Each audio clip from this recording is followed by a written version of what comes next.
अधिकतर लोग अनप्रैक्टिकल बात करते हैं। कैसी बात करते हैं? अनप्रैक्टिकल तो समझते हो ना?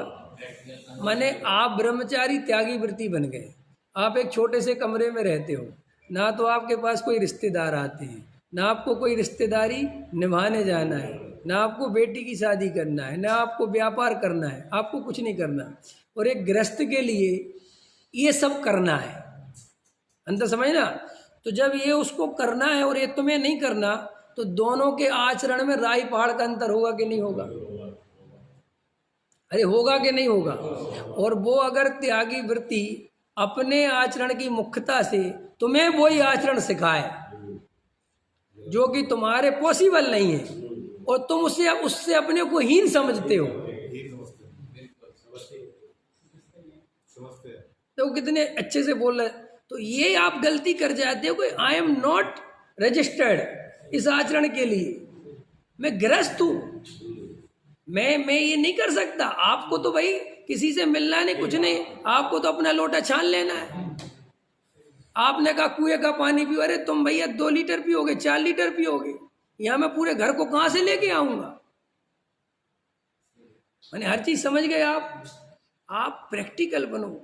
धर्म में ये 2 जगह प्रैक्टिकली होना बहुत जरूरत है। देखो मैं देखता हूं लोगों की हालत, प्रथमान योग और चरणान योग, ये बहुत खतरनाक बात बोल रहा हूँ, थोड़ी सी तो खतरनाक है। प्रथमान योग और चरणान योग अज्ञानता में सुना जाए तो बहुत नुकसान करता है।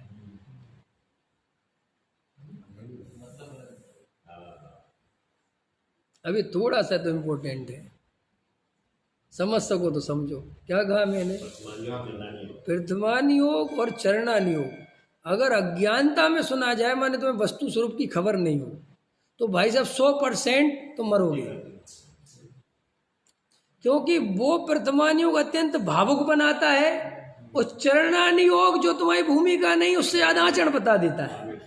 क्योंकि वो ये नहीं बताता कि इस भूमिका का आचरण है, वो तो लिखता चला जाता है।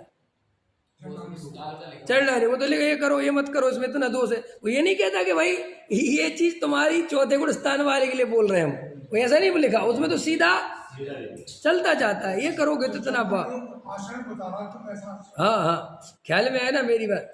तो अगर आपको वस्तु स्वरूप की खबर नहीं है, अब आपको कोई अनप्रैक्टिकल बात बता दी और आप विचार करते नहीं, क्योंकि आप भावुकता में चढ़े रहते हो, तो आप क्या करते हो कि आप वो पालन कर नहीं पाते और आप अपने को भ्रम से बहुत बड़ा पापी समझते हो।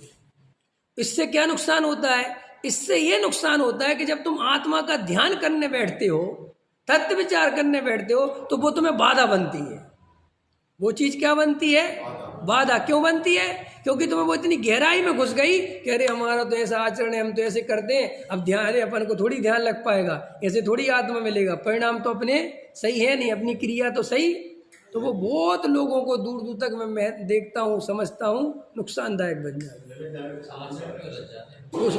अब बात इतनी सी है कि आप गृहस्थ हो, आप डरो मत, कोई आप पापी नहीं हो। गृहस्थ होना कोई पापी होना नहीं है। आप गृहस्थ हो और अभी आपका सम्यक दर्शन रूपी कार्य नहीं हुआ, तो आपको काय की चिंता करनी चाहिए, काय में ताकत लगानी चाहिए, सिर्फ सम्यक दर्शन। काय में लगानी चाहिए? सिर्फ सम्यक दर्शन में। और दूसरी जैसे देखो, तुम्हारे बेटे की शादी नहीं हुई हो, अरे बहन जी, तो बेटे की शादी नहीं हुई हो तो पोते की चिंता करते हो कि पोता कब होगा? अच्छा, किसी को विकल्प आता है? अरे बहन जी, आता है ऐसा विकल्प? नहीं आता ना। क्यों नहीं आता? मेरा प्रश्न है, एक आखिर पोते के लिए तो शादी कर रहे हो, काय के लिए शादी कर रहे हो? पोते के लिए कर रहे हो। मैं पता है तुम्हें थोड़ी कोई विषय भोगों से मतलब है, वो तो बेटा जाने, तुम्हें तो काय से मतलब है। इसलिए शादी होते ही माँ बाप क्या कहते हैं? पोता दे दो जी, पोता। हमें तुमसे कोई मतलब नहीं है, हमें तो क्या दे दो, क्योंकि असली तो बात समझ। तो ऐसे ही कोई कई लोग कहते बनना तो मुनि है जी। अरे भाई, मुनि ऐसे नहीं बना जाता, हमें ही पता है मुनि बनना है, लेकिन ऐसे नहीं बना जाता, सम्यक दर्शन पूर्वक बना जाता है, और 3 कसाय चौकड़ी के भाव पूर्वक बना जाता है। ऐसे थोड़ी है कि सब बनना तो है ही, आज कपड़े उतारे, कल उतारे, अभी उतारे, ऐसे नहीं उतारना। ख्याल में पहले सम्यक दर्शन चाहिए भैया। ऐसे कई जीवों को क्या लगता है, अरे सब आसन तो पाल नहीं है, थोड़ा ज्यादा पाल लेते हैं। ऐसे कैसे ज्यादा पाल लेते हैं? 2 क्रियाएं कर सकते हो, कितनी कर लेते हैं? 4। कैसे करोगे? 4 करोगे तो क्या करोगे? खिंचाई करोगे। तो देखो अज्ञानता में आपको ये बातें बहुत ज्यादा भावुक करती है।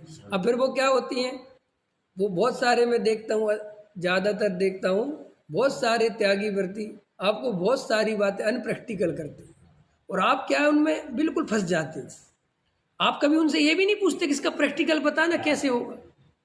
अगर ये प्रश्न पूछ लो कम से कम तो ही समस्या का समाधान हो जाए, लेकिन ये भी नहीं पूछते। तो क्यों नहीं पूछते? इसका भी कारण बता रहा हूं मैं। उसमें 2 कारण है नहीं पूछने के। पहला कारण तो ये है कि व्यर्थ में काय को पापी बनो, क्योंकि ऐसा कह के तुम्हें लगता है कि तुमने पाप कर लिया, तुम क्रिया के खिलाफ चले गए। अरे अपन नहीं कर पा रहे तो कम से कम अनुमोदना तो करते रहो। एक तो लॉजिकल ये है, समझे? दूसरी बात, अब भरी सभा में पूछेंगे तो अपन अधार्मिक सिद्ध हो जाएंगे कि देख लो ये स्वच्छंदी, इसको इतनी अच्छी बात समझ में नहीं आ रही, इसको तो खाना ही है, इसको तो ये काम करना ही है। हम जो समझाए, अब उसको ये बात सुनने बहुत डर, जबकि वो करेगा वही जो वो कर रहा है, लेकिन बस यहाँ सब ताली बजाएंगे और सब खुश हो जाएंगे। अब आप कोई भी चीज़ देखो, अभी कितने आचरण चलते हैं। पहले के ज़माने में क्या होता था, आज इतनी साफ सफाई है, पहले इतनी साफ सफाई बिल्कुल नहीं थी, बहुत गंदगी थी पहले। दिनेश जी आपको लग रहा आज इतना समय बदल गया। अब आपको, पहले लोग लैट्रिन बाथरूम करने जंगल जाते थे, और उस जंगल में कोई ऐसा नहीं था वो बहुत बड़ा होता था, एक लिमिटेड दायरे में ही जाते थे, क्योंकि ज़्यादा आगे तो जा नहीं सकते। वो वहीं रोज आदमी गंदगी करने जाता था, तो कभी पैर सन जाते थे, वो कपड़े कपड़े तक, क्योंकि कपड़े भी पहन के जाना पड़ता, तो भैया वो कपड़े अलग रखो, वो जरूरी था। क्योंकि बे कपड़े वहीं तुमने जो गंदगी करी है 2-4-6 दिन में वो मिट्टी हो जाएगी, वो मिट्टी हो जाएगी तो दिखेगी भी नहीं कि ये मल है। समझ में आया ना? तो उसी पर लोग पैर रखते। भैया उस समय की जो परिस्थितियां थी, अब उस समय की परिस्थिति को तुम आज घटित करो, तो आज घटित करके देख लेना। और अभी तो मैंने साझा किया है, अब इसको अपने दिमाग में फैला लेना कि पहले ज्यादा स्थिति खराब थी हिंसा की, या पूछो और कई तरीके से कर। जैसे अभी घबराना नहीं, थोड़ा डरना मत। जैसे अभी बाथरूम करते हैं, तो ये बाहर जो बाथरूम करते हैं ना, तुम लोग कई ऐसे होशियार होते, बाथरूम कहाँ करेंगे? बाहर, घर के अंदर नहीं करेंगे, बाथरूम में नहीं करेंगे, कहाँ करेंगे? बाहर। समझ गए? आपको पता है बाहर सूखी जमीन होती है, कौन सी जमीन होती है? और वहाँ पर वो जो जीव है उस जमीन में, वो तुम्हारी गर्म बाथरूम निकलने से सब मर जाती है, क्योंकि वहाँ उस प्रकृति के जीव पैदा नहीं होते जो उस बाथरूम में नहीं मरे। और तुम्हारी बाथरूम में उसी प्रकृति के जीव है जो नहीं मरेंगे, क्योंकि वहाँ रोज वो पानी गीलापन है ना, तो वे जीव बने रहते हैं। और वे सूखे में जो जीव हैं, अंतर समझ में आया कि नहीं आया? अभी आपको मैं ये सब बातें क्यों बता रहा हूँ? मैं ये सब बात इसलिए बता रहा हूँ कि तुम थोड़ी हर चीज में जागृत बनो। कोई भी काम करने के पहले, अगर पुराना काम अच्छा है तो पुराना वाला करो। अभी कौन से कपड़े पहनने चाहिए? उदाहरण के लिए, कि जो तुम्हें कंफर्टेबल हो। हम कपड़े कौन से पहनते हैं भाई? बात ये नहीं है, समझदार पुरुष इस बात का विचार करता है कि कंफर्टेबल जोन कौन सा है, वो इस बात का विचार नहीं करता कि कौन सा फैशन चल रहा है। अब फैशन चल रहा है टाइट जीन्स का, भाई हम नहीं पहनेंगे, क्योंकि हमें तो ये मूर्खता लगती है। ऐसे ही जो पुरानी बातें अच्छी हों उनको रख लो, पुराना कोई आचरण हो उसको रख लो, लेकिन अगर वो अच्छा नहीं हो, खाली पुराना है इसलिए रख लो, ये बेकार की बात है।